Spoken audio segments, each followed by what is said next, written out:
Recording in progress.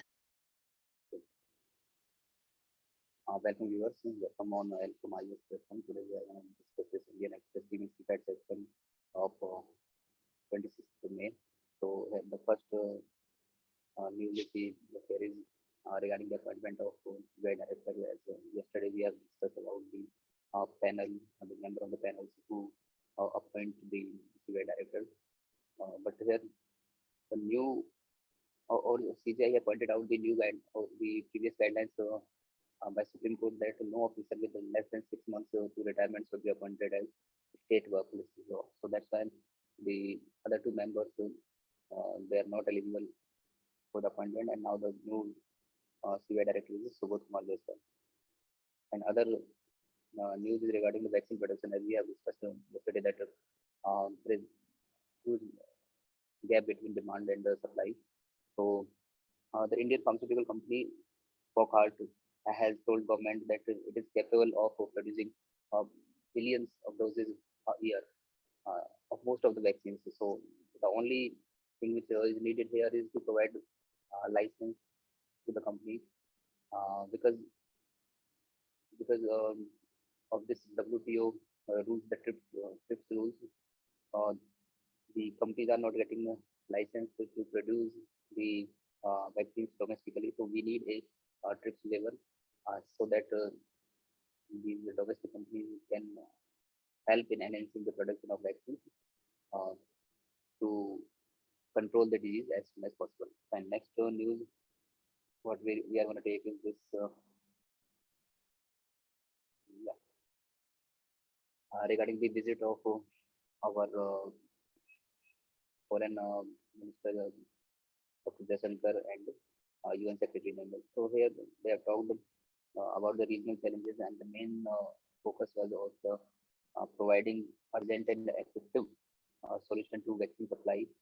And the other one is regional challenges in India's neighborhood, like to countering terrorism and to uh, eradicate radicalization. The entire issue. These are the main focus of the talk. And next news is regarding vaccination of pregnant females. In previous section, we saw that PMC has already given permission to provide vaccine to the lactating females. So the gynecologist, they are demanding and that the vaccination of pregnant females should be started as soon as possible because the vaccine itself, the pregnancy itself is a immunocompromised state. So the pregnant female is quite vulnerable to get the infection if there is infected person in the family and the pregnant female is residing in the same house. So there is a high probability that she might get infection, and this might affect the fetus and even the uh, further outcomes of it. And to support this, the gynecologists they have told that already study has been conducted in the US. Already 90,000 pregnant females been, have been given this vaccine in the US, and there is no problems. They didn't encounter any problems after the inoculation. Even Australia and the UK also has allowed vaccination among the pregnant females. So the government should come with the guidelines to provide vaccine to pregnant females as soon as possible. Fine. Next is the editorial section where the author Sanjay Baru has discussed about Southeast Asia, uh, India and Southeast Asia relationship and our Act East policy. So there we look the past, the look east policy is started by our former Prime Minister P.V. Narasimha Rao, which Atal Bihari Vajpayee and Manmohan Singh also strengthened this policy. And today's the present government they have modified it, or they have further enhanced this policy and renamed it into Act East policy, from look east to Act East policy. So we have the interaction, or we have the diplomatic relationship uh, with the Southeast Asian nations at all fronts, like at diplomatic, security, economic, people to people. Uh, so this Act East policy with relation to Southeast Asian nation is very important for India. And here two uh, issues or few challenges which we are facing in today's time is rising profile of China in the Southeast nations. The second is India's economic underperformance. Third is the concern uh, the region with India approach towards its minority. So two, three things that he has discussed here. First is the main diplomatic relationship, the main theme which we are using here is soft diplomacy. Basically, the Buddhist diplomacy, there is quite a bulk of Buddhist population is residing in the South Asian nations. So we are following this Buddhist diplomacy as a soft power to having good relations with Southeast Asian nations. But there are few challenges in current scenario is that China's increasing influence in the country. Uh, Even during Doklam standoff, ASEAN countries, ASEAN nations, they have uh, given support to India. They were in the support of India. But, and the Southeast Asian nations, they are seeing India as uh, a nation to counter China's increasing power or China's increasing influence in the ASEAN. But what India is lacking here is first, at the domestic front, India is not doing well in its economy. Then second is treating their minorities like Muslim and Christians uh, in, inside the country.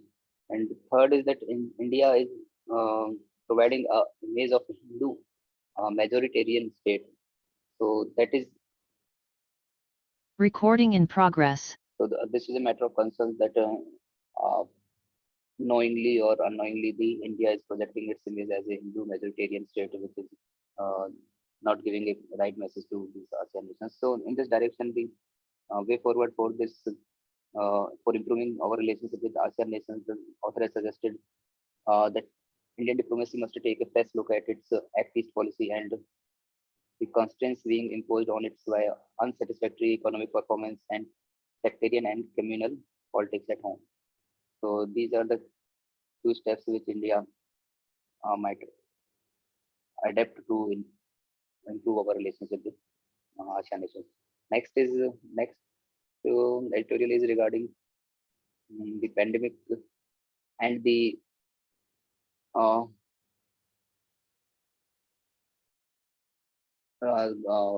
slowing economy and the loss of employment in the population. So yesterday also we have discussed about the effect of COVID-2 wave in, with respect to uh, job loss, with respect to increasing poverty. Here also the author has given the figure that 4.3% of constraints of world economy, contraction of world economy because of this COVID wave. And other points which he has uh, pointed out is that inequalities are rising even at the even in the monetary terms and even in the uh, access and availability of vaccines. The loss of livelihood and millions of people they are forced back into the poverty in the low and middle class income countries and gender inequality across the sectors. So he has given various figures even from various countries, Japan, European Union, etc. Uh, the World Bank has also estimated or suggested that up to 150 million people could be forced into extreme poverty by 2021. So this is the overall theme of the editorial is that the negative impact of the of a COVID pandemic on the economy and the people's life. Fine. The uh, next news where what we are going to take is regarding the uh, prisoners and judicial concerns. Here the author has talked about the worst the uh, current scenario, current conditions of the prisons, which are overcrowded, unhygienic, uh, and there are a lot of there huge number of uh, under trial prisoners who are residing in the jails, in the prisons, and because of this unnecessarily the crowd, the prisons are crowded. So in this direction, the author she has suggested uh, about the house arrest. Instead of keeping these under trials in the prisons, we can keep them under house arrest. So this is one of the suggestions for improving or for decreasing the crowd in prisons. But as yesterday we have discussed under the heading of a criminal justice system and as a whole, there is need for the reforms. Very the other various reforms also are needed to improve the conditions of prisoners. Like there should be strengthening of investigation system. There should be increasing the number of judges. The judicial proceedings should be uh, faster, so that the number of pendency should be decreased, and the number of under trials who are waiting for their uh, final verdict, they should not be kept in the prisons. So that ultimately, if the efficiency of a whole criminal justice system would improve, then ultimately the uh, prisons would be uh, less crowded, and the other conditions can be improved. Fine. And the next news which we are going to take is regarding this new drug, 2-deoxy-D-glucose, which DGCI has approved for emergency uses in COVID treatment for moderate to severe infection. And it has claimed that the drug could reduce the need for supplemental oxygen in patients and accelerate their recovery. But there appears to be a little objective evidence backing these claims, and together with the lack of transparency in drug approval process. So this is a major concern. That there is a lack of transparency in the drug approval process, which raises serious concerns about the scientific rigor yielding to the experience of in the decision making that further spurred the growing desperation of patients and families. So here we know that for a drug to get approval for use, there are various clinical trials, phase one, phase two, phase three, which are conducted on scientific methods. And according to the study which has been done in these clinical trials, the further use of the medicine in the practice is approved. But here the author, what he has Recording in progress. here the author has pointed out that only 40 people were there in the clinical phase two clinical trials, and 20 patients were there in the clinical trials of in the phase three, and two clinical trials that seems to have been completed very rapidly and without any results being published in peer-reviewed journals, leading to authorization of the drug that is, according to media reports, easy to produce, easier to consume for the treatment for COVID patients. So the author is pointing out that the uh, clinical trials which has been conducted there was not up to the marks. And if we see the mechanism of actions of this drug, how it works, the drug is taken orally and supposed to absorb from the gut or intestine and reach to the lungs to prevent the virus infection. Recording in progress. What this drug does is it prevents the virus from using glucose in the cells, which it infects. So finally, the virus for the mechanism of action uh, of this drug is that the theory of starvation. The virus uh, because of this drug, the virus gets starved and it gets killed. Fine, but uh, there is there are many these Recording in progress. there is shortcomings in the in the way the manner the clinical trials had been conducted and the drug is approved for practical use. So here in this direction, the author has suggested few steps to further improve the check and balance mechanism to ensure that the uh, study sponsored diligently followed the registered clinical protocol.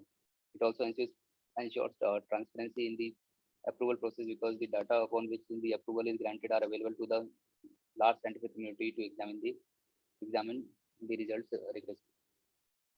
An acceptable alternative would be to bring transparency to the DGCI approval process by posting the raw clinical trial data publicly and providing accurate transcript of the deliberation between the DGCI and study sponsor. So these are the way forward to improve the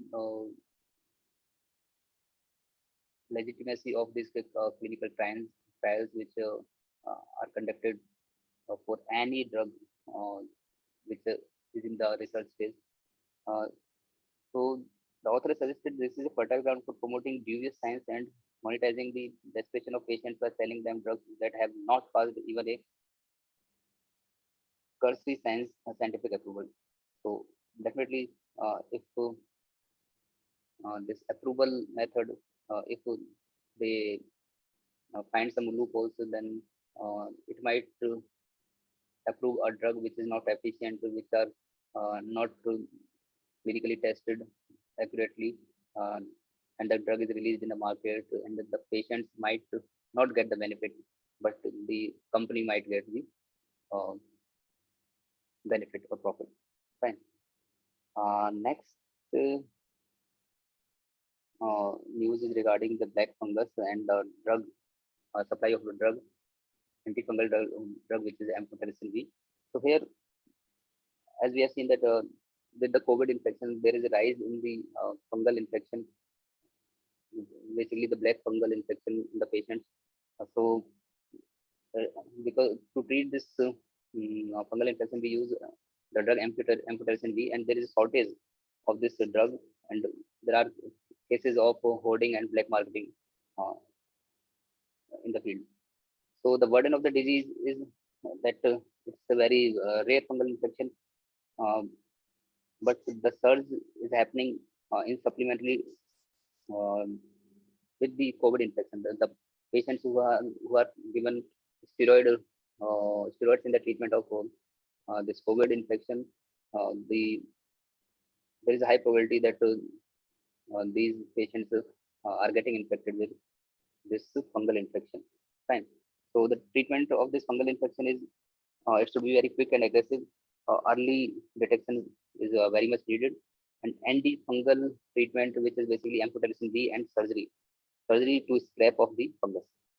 So the drug is in the injection form, liposomal amphotericin B injection. The other choices could be mm, amphotericin B deoxyfolate plain injection. The other few choices are uh, isavuconazole. The fourth is posaconazole. So these are the few names of antifungal drugs. But here the main problem is that the shortage of this drug. The amphotericin can last 4 to 6 weeks, and basically the treatment uh, which is given for treating this fungal infection is of duration of 4 to 6 weeks, which basically requires 90 to 120 injections of the drug, and it might cost around 5 to 8 lakhs for one per patient. So it's a very huge amount. Average requirement of 100 vials per patient. A simple ballpark calculation would suggest that India requires 9 to 10 lakhs injections. So the huge demand for this drug in present time or even in the coming future if the infection is further spreading. Fine. But there are limitations in the production and the supply chain because the production, the main ingredients or the main raw material for this for the synthesis of this drugs is first is this drug is mostly imported from outside. There is shortage in the supply and other raw materials which is required for the production of this Recording in progress. which is active pharmaceutical gradients which needs in the synthesis of this injection, and other one is liposomal purified synthetic lipids, which is also used in the synthesis of vaccines. So there is already shortage of that. So that's how we see that there is a shortage in the production of this amphotericin V because of huge demand, and other is because of uh, lesser supply of this ingredients which needed for the synthesis of this amphotericin V antifungal. Fine. Uh, Another news is regarding the pediatric syndrome linked with COVID-19 resolved after 6 months. So that's not very much in the direction for the requirement of the exam. So we want to discuss this. Another news which we are going to discuss is insulins FDA rules set. Government look to wet investor appetite. So here the government has come with the come up